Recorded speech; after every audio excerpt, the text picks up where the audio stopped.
You ask Tiger to solve. This deals with linear equations with one unknown. The final result is n=98. Let's solve it step by step. Simplify the expression. Simplify the arithmetic. Group all constants on the right side of the equation. Add 16 to both sides. Simplify the arithmetic.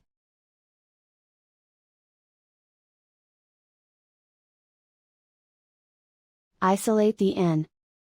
Divide both sides by 2. Simplify the fraction. Find the greatest common factor of the numerator and denominator. Factor out and cancel the greatest common factor. And so the final result is n=98.